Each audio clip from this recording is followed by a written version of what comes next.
ಸ್ನೇಹಿತರೆ ನಮಸ್ತೆ. ಚಾಮರಾಜನಗರ ಜಿಲ್ಲೆ ಹನೂರು ವಲಯ ಅಲ್ಲಿ ಹೊಳೆ ಮುರುದಟ್ಟಿ ಅನ್ನುವಂತ ಒಂದು ಗಸ್ತು ಅಲ್ಲಿ ಎರಡು ಹುಲಿ ಮರಿಗಳು ಮೃತ ದೇಹ ಸಿಕ್ಕಿದೆ. ಈ ಹುಲಿ ಮರಿಗಳ ದೇಹ ಸಿಕ್ಕಿದ ತಕ್ಷಣ ಈಗ ಅದರ ತಾಯಿಯ ಬಗ್ಗೆ ಈಗ ಒಂದು ಆತಂಕ ಶುರುವಾಗಿದೆ. ಅಂದ್ರೆ ಅದು ತಾಯಿ ಇತ್ತೋ ಏನೋ ಅಂತೇಳಿ ಈಗ ಅರಣ್ಯ ಇಲಾಖೆಯವರು ಹೊರಡಿಸಿರುವ ಪತ್ರಿಕಾ ಪ್ರಕಟಣೆಯಲ್ಲಿ ಸೋಮವಾರ ಗಸ್ತು ತಿರುಗ್ತಿದ್ದಂತ ಸಿಬ್ಬಂದಿಗೆ ಮೊದಲನೇದು ಒಂದು ಮರಿ ಸಿಗುತ್ತೆ. ಒಂದು ಮರಿ ಸಿಕ್ಕ ತಕ್ಷಣ ಅದನ್ನ NDCA ಗೈಡ್ಲೈನ್ಸ್ ಪ್ರಕಾರ ಒಂದು ಪ್ರೊಸೀಜರ್ ಮಾಡಿ ಅದರ ಒಂದು ಪೋಸ್ಟ್ ಮಾರ್ಟಮ್ ಮಾಡಿಬಿಟ್ಟು ಅದನ್ನ ಪರೀಕ್ಷೆ ಮಾಡಿದಾಗ ಅದೊಂದು 10 ದಿನದ ಮರಿ ಆಗಿರುತ್ತೆ. ಹಸಿವಿನಿಂದ ಬಳಲಿ ಮೃತಪಟ್ಟಿದೆ ಅಂತ ಹೇಳಿ ಅನ್ಕೊಡ್ತಾರೆ. ಅಷ್ಟೊತ್ತಿಗೆ ಇನ್ನೊಂದು ಅಂದ್ರೆ ಅದು ಕೂಂಬಿಂಗ್ ನಡೆಸ್ತಾರೆ. ಅದು ಒಂದೇ ಇರೋದಿಲ್ಲ ಅನ್ನೋ ಕಾರಣಕ್ಕಾಗಿ ಅಥವಾ ತಾಯಿ ಏನಾಗಿದೆ ಅನ್ನೋದು ಬೇಕಲ್ಲ, ಹಾಗಾಗಿ ಅದು ಕೂಂಬಿಂಗ್ ನಡೆಸಿದಾಗ ಇನ್ನೊಂದು ಮರಿ ಸಿಗುತ್ತೆ. ಒಟ್ಟು 2 ಮರಿಗಳು ಬಹಳ 10 ದಿನ, ಅವು ಎರಡು ಕೂಡ 10 ದಿನದಲ್ಲಿ ಹುಟ್ಟಿರುವಂತ ಮರಿಗಳು ಅಂತ ಹೇಳಲಾಗ್ತಿದೆ. ಆ ಮರಿಗಳು 2-3 ದಿನಗಳ ಅಂತರದಲ್ಲಿ ಮೃತಪಟ್ಟಿದ್ದಾವೆ ಅಂತ ಹೇಳಿ ವರದಿ ಕೊಟ್ಟಿದ್ದಾರೆ. ಈಗ ಪರಿಸರ ಆಸಕ್ತರಿಗಿರುವಂತ ಡೌಟ್ ಏನು ಅಂತಂದ್ರೆ ತಾಯಿ ಎಲ್ಲಿ ಅಂತ. ಸಾಮಾನ್ಯವಾಗಿ ಹುಲಿ ಮರಿಗಳನ್ನ ಬಿಟ್ಟು ಯಾವ ಕಾರಣಕ್ಕೂ ಆಚೀಚೆ ಹೋಗೋದಿಲ್ಲ ಅಂತ.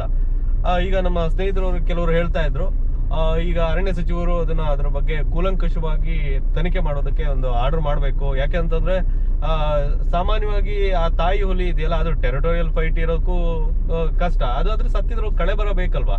ಯಾವುದೇ ರೀತಿಯಿಂದ ಸಾಯ್ಲಿ, ಅದು ಕೂಡ ಹೊಟ್ಟೆಗೆ ಊಟ ಇಲ್ಲದೆ ಸಾಯ್ಲಿ, ಏನೇ ಆಗ್ಲಿ, ಬಟ್ ಅದ್ರದ್ದು ಕಳೆ ಬರ ಸಿಗ್ಬೇಕಲ್ಲ, ಅದು ಸಿಗದೆ ಹೊರತು ಈ ಇಡೀ ಒಂದು ಇನ್ಸಿಡೆಂಟ್ ಇದೆಯಲ್ಲ ಅದು ಅಪೂರ್ಣ ಅಂತ ಶೋಧ ಕಾರ್ಯ ನಡೀತಿರುತ್ತೆ. ಅದು ಯಾವ ಹುಲಿ, ಅದ್ರದ್ದು ಮರಿಗಳು ಯಾವ್ದು, ಅದು ಯಾರು ಮತ್ತಾರು ತಂದು ಬಿಡಕ್ ಸಾಧ್ಯನೇ ಇಲ್ಲ. ಯಾಕಂದ್ರೆ ಅಲ್ಲಿ ಗುಹೆ ಇದೆ ಅಂತ ಹೇಳ್ತಾರೆ. ಅಂದ್ರೆ ಕಲ್ಲು ಪಟರೆ ತರದ ಒಂದಿಷ್ಟು ಸ್ಥಳ ಇದೆ ಅಂತ ಅವರೇ ಹೇಳಿರುವಂತ ಮಾಹಿತಿ. ಹಂಗಿದ್ಮೇಲೆ ಅದು ಸೇಫ್ ಆದ ಜಾಗಕ್ಕೆ ಅದು ಇಟ್ಟಿರೋದಂತೂ ನಿಜ. ಮತ್ತೆ ಬೇಟೆಗಾಗಿ ಅದು ಹೋಗುವಂತ ಸಂಭವ ಇರುತ್ತೆ. ಹೋದಾಗ ಅದು ಮೃತಪಟ್ಟಿರ್ಬಹುದು. ಅದು ಮತ್ತೆ ಬೇರೆ ಕಡೆ ಹೋದ್ರೂ ಕೂಡ ಎಷ್ಟೇ ದೂರ ಹೋದ್ರೂ ಅದು ಮಕ್ಕಳನ್ನ ಹುಡ್ಕೊಂಡು ಬರುತ್ತೆ ಅನ್ನೋದು ನಮ್ಮೆಲ್ಲರ ಅಭಿಪ್ರಾಯ. ಹಾಗಾಗಿ ಈ ತನಿಖೆಯಲ್ಲಿ ತಾಯಿ ಹುಲಿ ಪಾತ್ರವು ಕೂಡ ತುಂಬಾ ಇಂಪಾರ್ಟೆಂಟ್ ಆಗುತ್ತೆ. ಇನ್ನು ನಮ್ಮ ಸಾತ್ನೂರು ಸ್ಟೇಷನ್ ಲಿಮಿಟ್ಸ್ ಅಲ್ಲಿ ಒಬ್ಬ ಶ್ರೇಯಸ್ ಅನ್ನುವಂತ ಒಂದು 22 ವರ್ಷ ಹುಡುಗ ವಾಚರ್ ಕಾಡಾನೆಗಳನ್ನ ಬೆದರಿಸುವ ಸಮಯದಲ್ಲಿ ಕಾಡಾನೆಗಳು ಅಟ್ಯಾಕ್ ಮಾಡಿಬಿಟ್ಟು ಸತ್ತೋಗಿದ್ದಾರೆ. ಪಾಪ ಬಹಳ ಬೇಸರ ಅನಿಸ್ತು. ಇಷ್ಟು ಚಿಕ್ಕ ವಯಸ್ಸಿನಲ್ಲಿ ಪಾಪ ಅವರಿಗೆ ಆ ಒಂದು ಎಷ್ಟೋ ಕನಸುಗಳನ್ನ ಹೊತ್ಕೊಂಡು ಕೆಲ್ಸಕ್ಕೆ ಸೇರ್ಕೊಂಡಿರ್ತಾರೆ. ಮತ್ತೆ ಅವರು ಆ ಯೂನಿಫಾರ್ಮ್ ಅದೆಲ್ಲ ನೋಡಿದಾಗ ನಂಗೆ ಬಹಳ ಬೇಸರ ಅನಿಸ್ತು.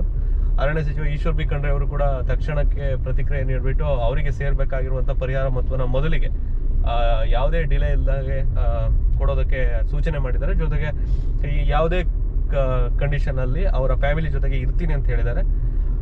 ಇರ್ತಾರೆ. ಆದ್ರೆ ಈಗ ಈ ತರದೊಂದು ನಿನ್ನೆ ನೋಡಿ ವರ್ಲ್ಡ್ ಎಲಿಫೆಂಟ್ ಡೇ ಅಂತ, ಆವತ್ತಿನ ದಿನನೇ ಈ ತರ ಆಗಿದೆ, ಈ ಘಟನೆ ಆಗಿದೆ.